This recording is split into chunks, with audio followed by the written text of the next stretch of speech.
Flags, songs, drama, and glitter. If it's Eurovision, we've got it covered. This is Put It Away. Hello, dear Eurovision listeners, and welcome to another episode of Put It Away, which is episode number 31. Wow. That's great. It is. And this episode is a bit special because we are less than 2 weeks before Vienna, and I think it's high time we discussed about what every Eurofan discusses right now. Okay, not the rehearsals, because we don't have any footage yet, but the other thing. The betting odds. Please, don't be humble. This episode is gonna be great. Okay, it's gonna be great. But before we start commenting about whatever you want to know about odds, let's answer to last week's quiz.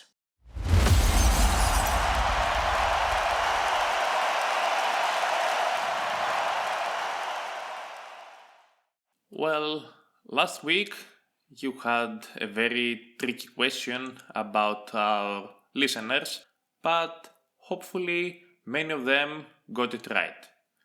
Because, Chris, you asked what was the first result for Romania in Eurovision Song Contest. Actually, Romania tried to participate in Eurovision Song Contest in 1993 with Nupleka and Dida Dragan. But they failed to qualify. Because if you remember, back then there was a preliminary round and the countries had to pass this round in order to compete in Eurovision Song Contest. Well, obviously I don't remember because I wasn't born in 1993, so yeah. Oopsie, yeah. 1 year later, they had their chance to actually compete in Eurovision Song Contest. So in 1994, Dan Midman entered the competition with his song Dincolo de Nori. And Romania finished only in the 21st place, receiving only 14 points.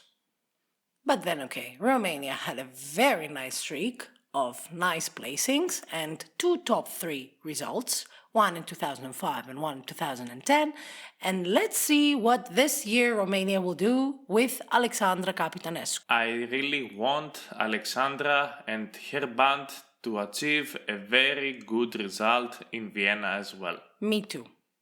It lies in both our top 3, so yeah, you understand. If you haven't heard this episode, please go ahead. Yeah, do it. Put it away. Alright, so let's move on to the betting odds. Because, okay, we discuss about betting odds. We see a table that we have all the countries, first one, second one, the chances of winning. But what is behind this actually? So we decided here, along with Kostas, to take you a bit back in time. And instead of giving you only opinions about, we decided to dig into the numbers, and I think that this is the most important. 18 years of Eurovision from 2007 to 2025 will be analyzed in this episode. Of course, not year by year, but taking all the statistics and the data and presenting something which is coherent and something which will make you think if the first place in the odds is actually winning the contest. So, let's start with the 3 big questions we wanted to answer, and we will go through each one of them. Question number 1. Does the favorite win the contest? Well, it depends. Most probably yes, because 11 times out of 18, the hot favorite won the whole contest. This is a 61% rate. It's better than flipping a coin. Do you think, Chris, that this year will the hot favorite win the contest? I don't know. Because right now we have Finland in number 1 position and everyone is betting for them. Well, not Listen, everyone, yes. but yes. But the thing is that, okay, you have 61% of chances to win, actually, if you are the hot favorite. But then you have a 40%, almost 40% actually, that the favorite did not win. So it's not like 50-50, but it's not like an 80-20. So it's important to take this into account. And I repeat once again, we are talking from the betting odds of 2007 onwards, not before that. It's important to take this into account. Yes, because before 2007, the betting odds weren't so accurate. There were not so many betting companies. Yes. And we don't actually have the actual figures. Then you have a second question. How accurate is the top 5? And this is where it gets interesting. Because on average, across these 18 years, just under 3 out of 5 countries sitting in the top 5 right now are the ones that end up in the top 5 in Eurovision Song Contest. 59% accuracy. So if you take the bookmakers' top 5, then you maybe expect about 3 of them to be actually, in contention to win and like contention to be in the top 5 at least. The other 2 spots normally are going to some 2 different countries, and maybe one of them you don't even expect that it will arrive in the top 5. Yes, because we always have some dark horses and some countries that raise their odds quite after the first rehearsals are published. And let's go to a similar question, question number 3. How accurate is the top 10 right now? Well, on average, it's just under 6 out of 10 countries that are sitting in the odds, which means that you have like a 58% of accuracy. Quite similar, I would say. Yeah, It's not a big difference. So, if you find your country or the country that you support among the top 10 favorites right now, it's quite possible that this country will end up in the top 10 in the night of the grand final. Put it away. So generally, the odds are a useful guide, someone would say. And probably it's the best single predictor that we have before the rehearsals. But okay, we're talking about Eurovision. There's always surprises, there's always dark horses, countries that disappoint you, so yeah. But the data tells us exactly how many surprises to expect. But now, shall we go a bit year by year to see what happened? Yeah, let's start with the year that the bookmakers actually nailed it. Okay. First of all, 2008. Russia was the favorite, Dima Bilan with Believe. He was number 1 back then, and he won comfortably. He convinced everyone, and we had no surprises. Although many people say that, Ukraine deserved it, Greece deserved it, Armenia deserved it, but still, Russia was first in the odds, Russia won the contest. Like next year in 2009, where Alexander Rybak, with his song Fairy Tale, he was the number 1 in the odds, even before he was selected in MGP final, and he totally crushed the whole competition. He won by a landslide gap from the second one this year, who was Iceland. And then you move the year after, in 2010, when you had Germany and Lena with Satellite. It was number 1 at the odds, it won again, and back-to-back years when the favorite just simply delivered and won the whole thing. So we had a 3 years in a row streak from the bookmakers. Yes, exactly. And then we move into 2012, where Sweden with Loreen and Euphoria, the same case like Alexander Rybak in 2009, she won easily the whole contest. Even the favorite before winning Melodifestivalen. Exactly. Then you move the year after with Denmark, Emily de Forest with Only Teardrops, again number 1, again won it fair and square. Like in 2015. Well, then you have some things that are changing because, okay, Måns Zelmerlöw was the favorite with Heroes. He was the number 1 in the odds. However, he didn't win the public vote. So this is kind of a controversial victory, we must say. The bookmakers found who was the actual winner this year, but not everyone was pleased with this result. And okay, Sweden and the bookmakers, I think they have something that I would describe as a very productive working relationship. Do you know that Sweden is the country with the most appearances in the top 10 odds of these 18 years? Okay. Only 1 year they missed the top 10. Which one? It was 2024. They were 11th. Okay. Interesting. I thought that you would say maybe 2010 that they didn't qualify or 2021 that they finished outside of the top 10. So, okay, interesting. But okay, let's move on. 2018, so 3 years after Måns Zelmerlöw, we have Israel, Netta with Toy.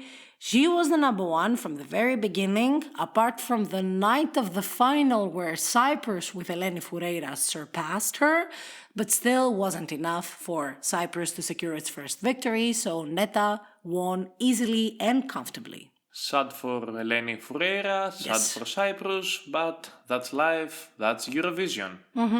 1 year later, in 2019, we had Duncan Lawrence with Arcade that won the Eurovision Song Contest for Netherlands, and that was their 5th victory in the Eurovision Song Contest. I would say that this is also a kind of controversial victory because Duncan Lawrence wasn't first in the public. However, if you consider that it's the most streamed Eurovision song with billions of streams on Spotify, you just say that, okay, it was maybe a glitch. I don't know. Yeah, I would add to that he wasn't even first in the jury voting. Yeah. But still. It was kind of a... how to say... but it became a worthy one. And then 2022, 3 years after Duncan Lawrence, we have Ukraine and Kalush Orchestra securing the 3rd victory of Ukraine with the song Stefania. It was the year that we all knew that Ukraine will win. Some Eurofans loved it, some Eurofans hated it. So yeah, I don't know if it was a sympathy vote or not. However, Kalush Orchestra won by a huge landslide, the public vote. So yeah, it was the people's winner. What was your reaction after Kalush Orchestra winning the Eurovision Song Contest back then? I knew it. I mean, I wasn't surprised. I was like, okay, yeah. I mean, I wasn't like Timur Mirosnichenko that he was describing the contest in, like, he was somewhere hidden.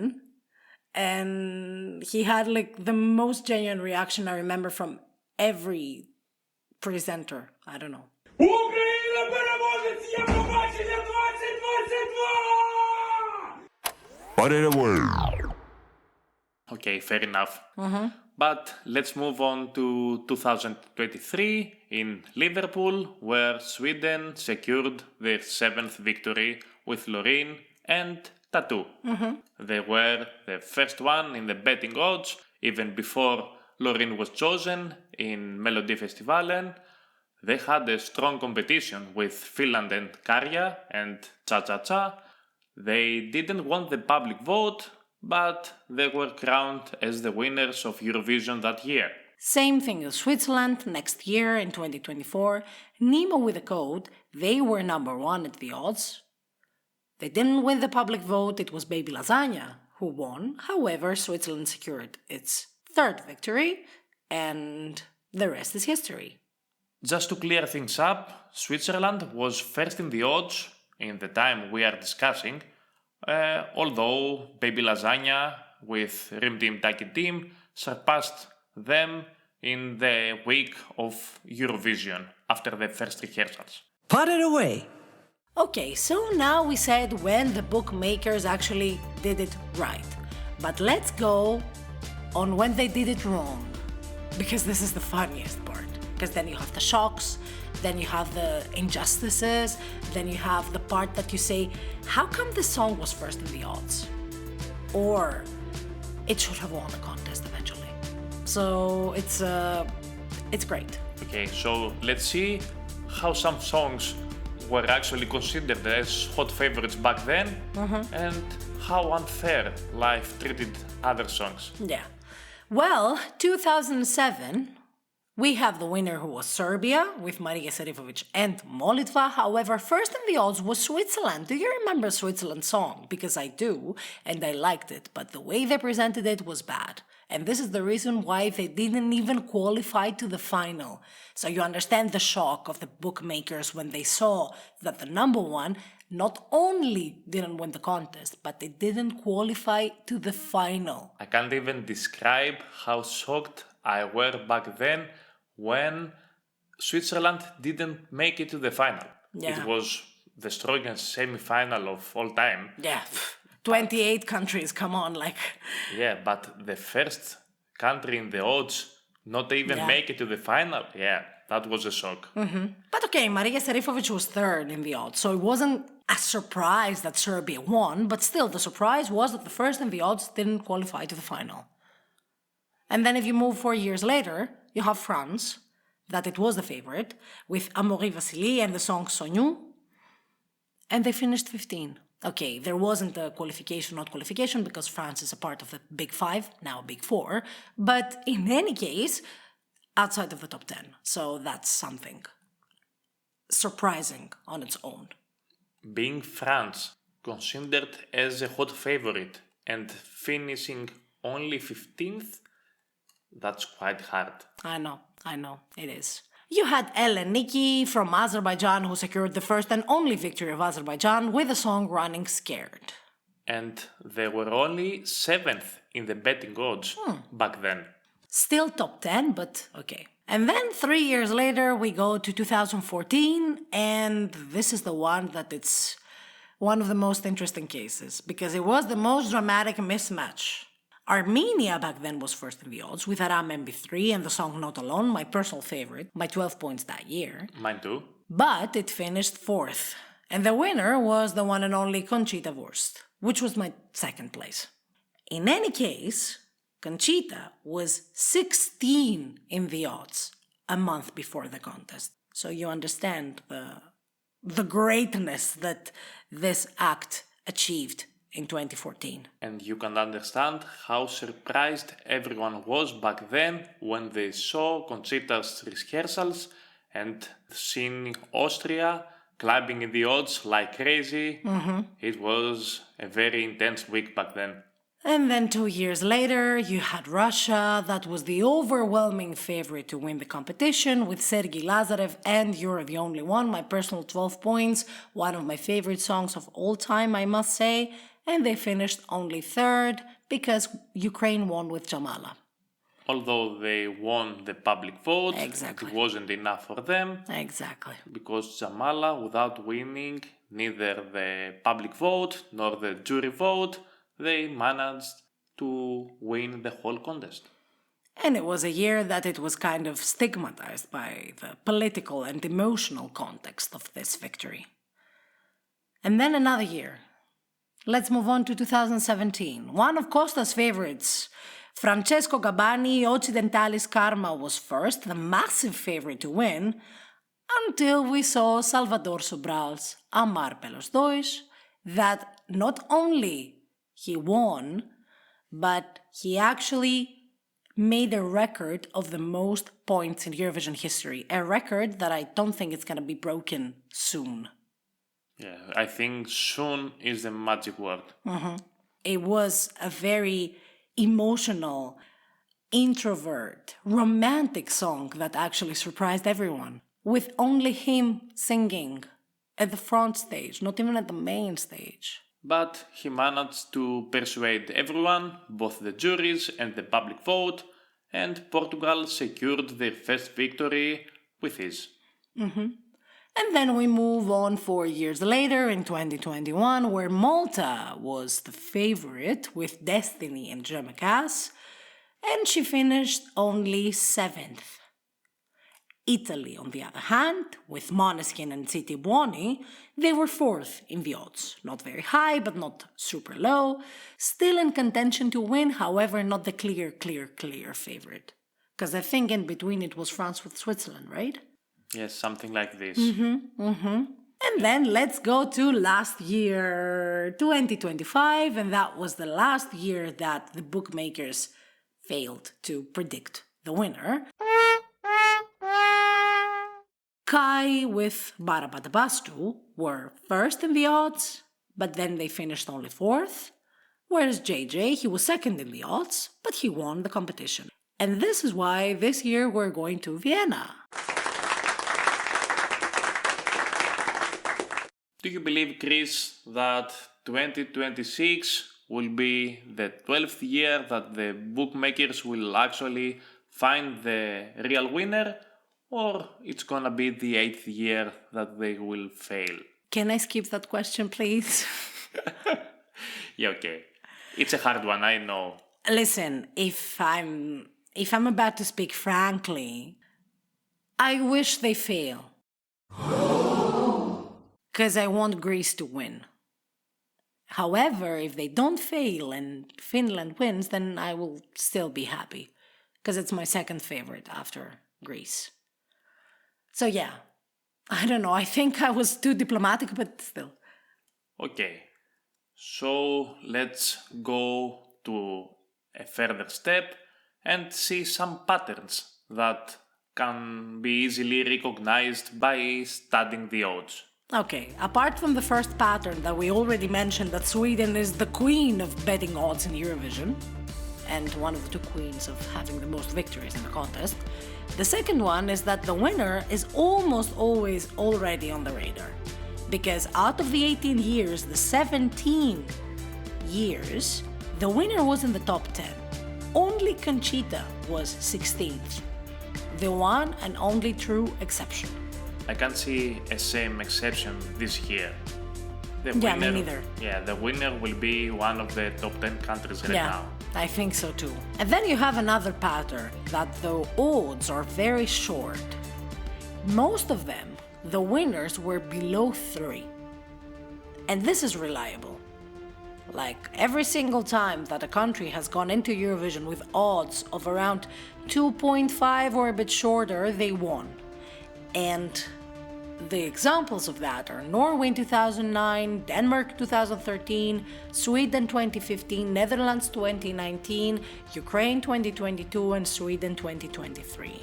I think only Russia in 2016, they were even below 2, but they failed to win the contest.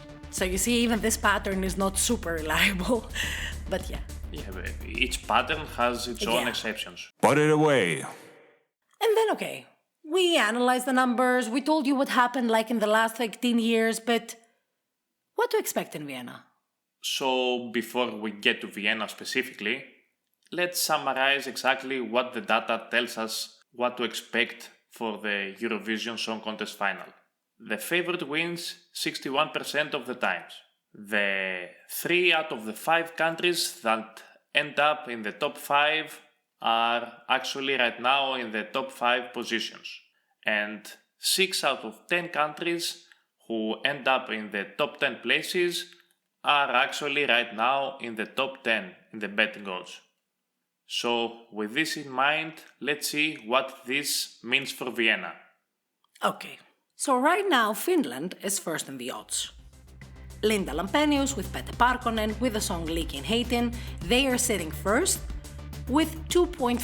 And based on the historical data, that puts them firmly in the extremely likely to win category.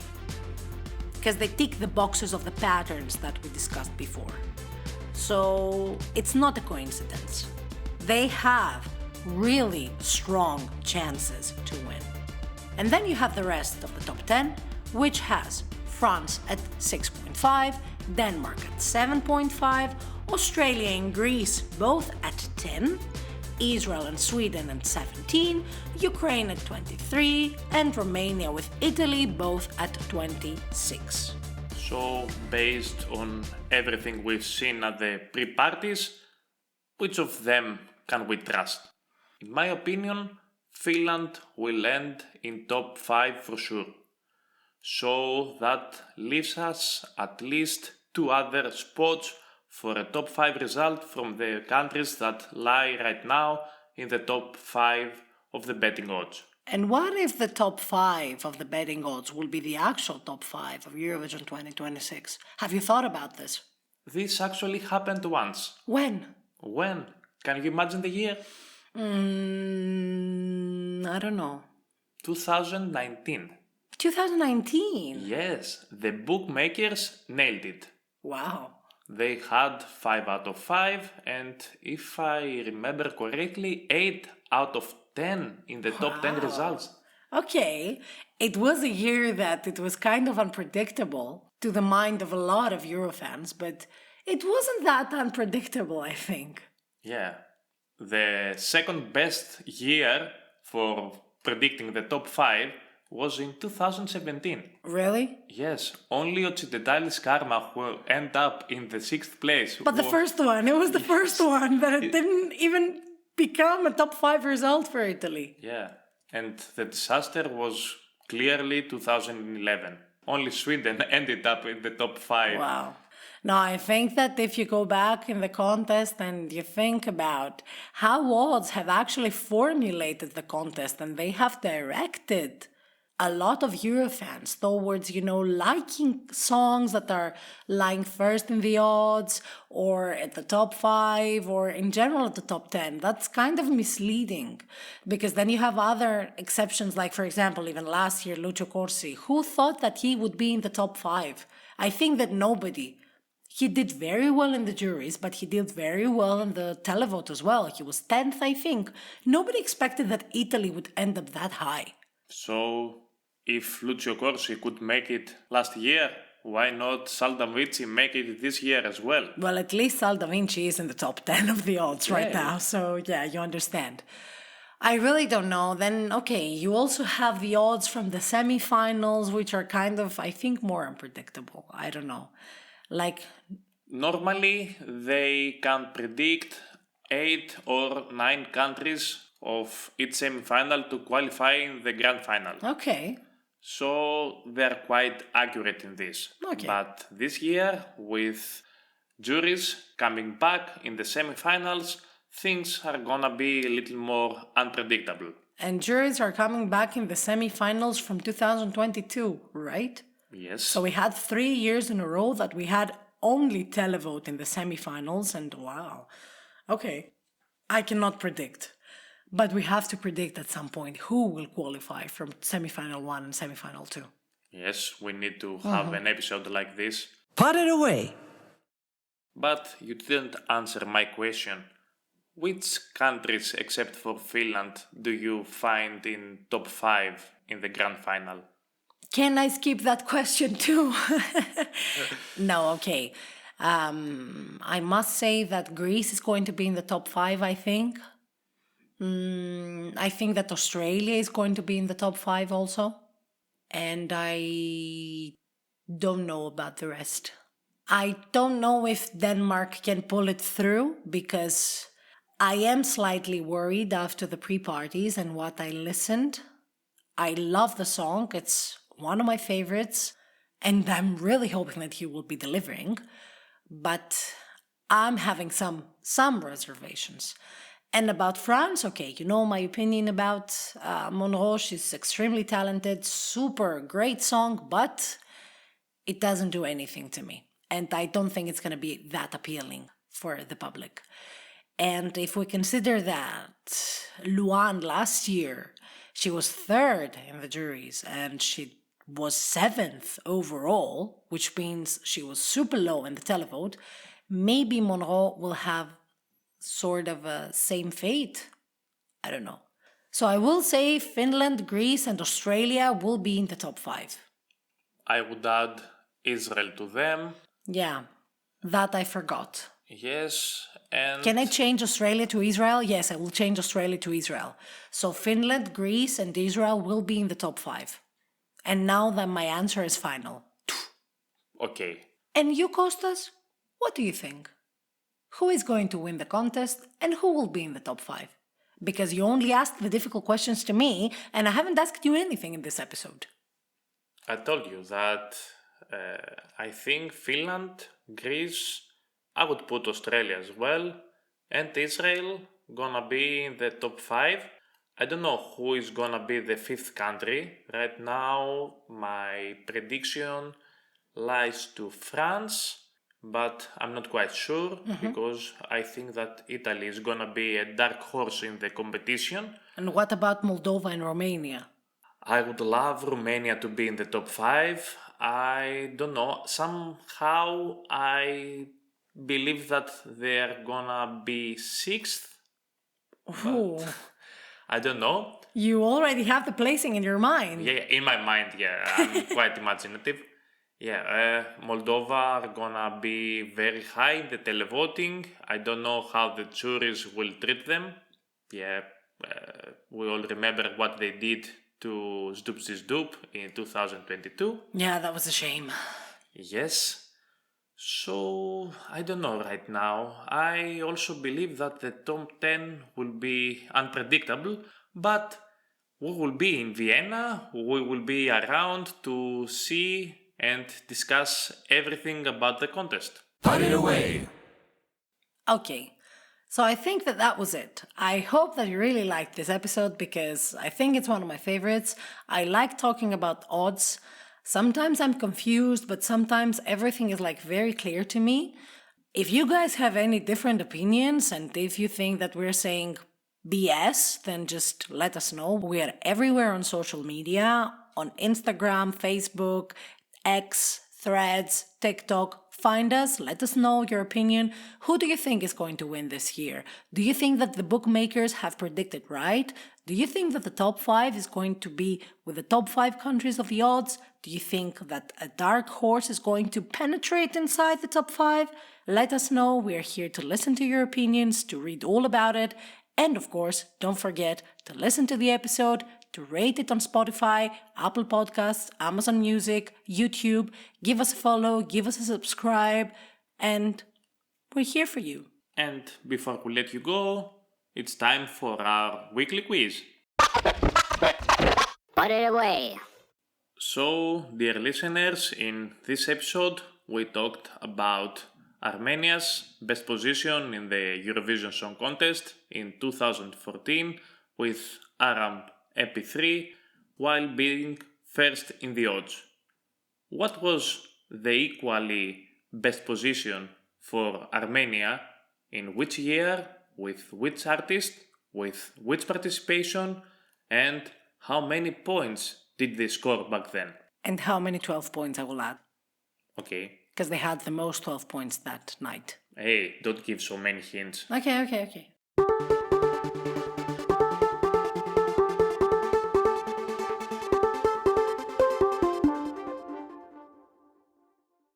So, that's all, folks. The show is over, the points are counted. Until next week, don't forget to Put it away.